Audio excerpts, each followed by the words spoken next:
Over the next 5 years, Jeff and Lucille had 3 more sons, Alan, Gordon, and John, who, along with Scott and Virgil, grew up to develop their own interests and careers. Thanks to the Tracy Aerospace Corporation, superb training facilities to train young astronauts were introduced, designed to develop students' skills and techniques for space travel and awareness. Scott Tracy gained first-hand experience here, returning to Tracy College as an astronaut. Scott was an adventurous sort, and it wasn't long before he joined the U.S. Air Force, where he was decorated many times for his bravery. He finished his formal education at Oxford University, England. Virgil, most like his mother, took a great interest in the heavy-duty equipment used on the Tracy farmstead, and the skills he developed in handling these massive machines were later put to good use when he became the pilot of Thunderbird 2. Virgil had an inner peace and calmness. He became an accomplished pianist and artist. Alan made himself a reputation as a risk-taker, practical joker, and overall daredevil, and so it was no surprise that fast cars became one of his main passions. He took up motor racing, becoming a champion as a driver and designer. Gordon Tracy, named after Gordon Cooper, was the first Tracy to take up a different interest. From a young age, he had a fascination with water.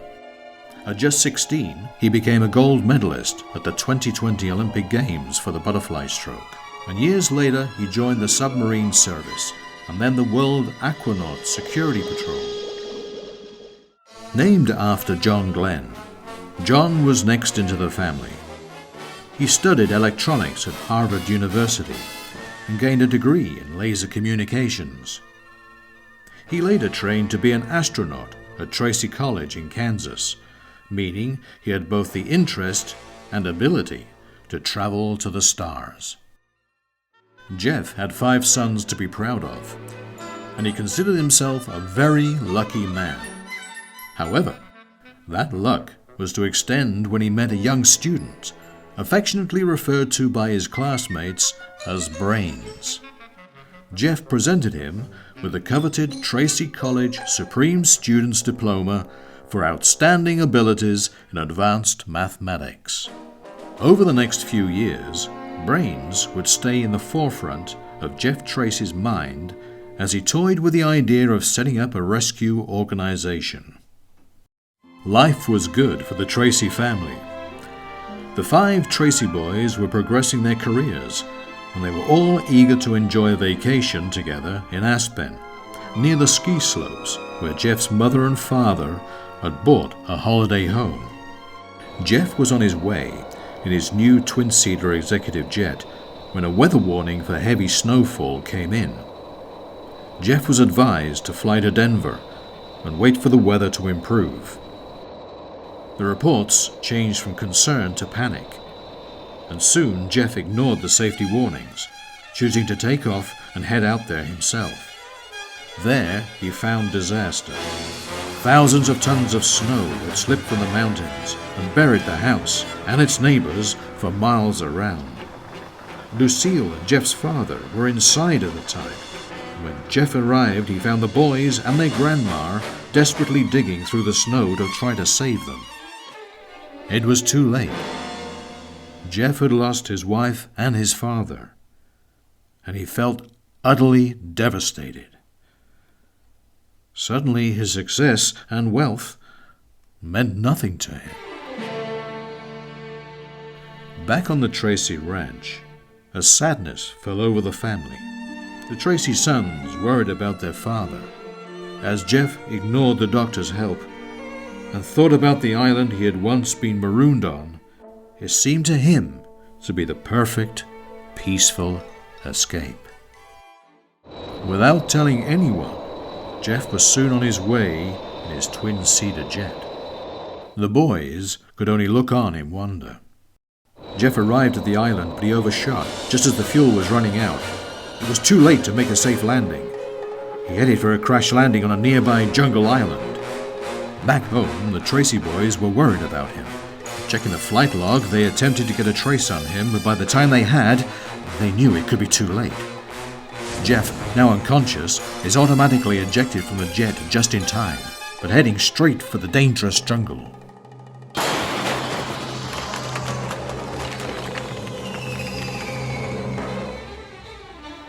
Not far away, an island native spots the crashed plane. He wonders if anyone could have survived. Jeff's leg is broken.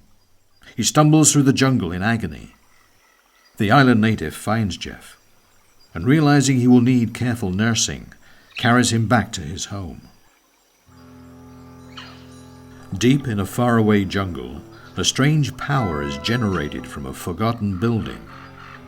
Steadily being reclaimed by jungle growth, the ancient temple appears deserted. Inside, a mysterious figure, who will come to be known as the Hood, speaks out to his half-brother Kirano, the island native. He asks him who the stranger is that Kirano is nursing. Kirano feels a headache as he hears his brother.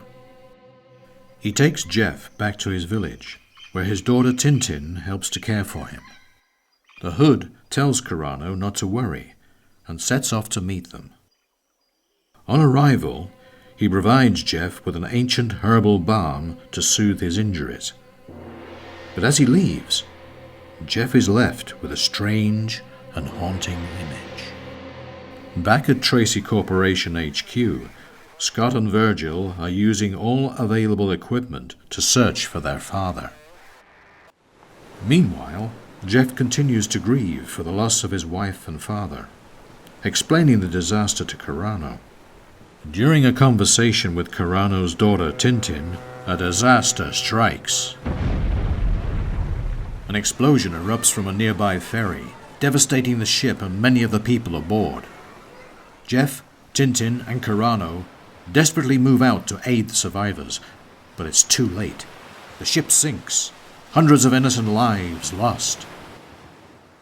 Jeff thinks back to the disaster avalanche where his wife and father were killed. He realizes now is the time to launch an organization to tackle these kind of emergencies.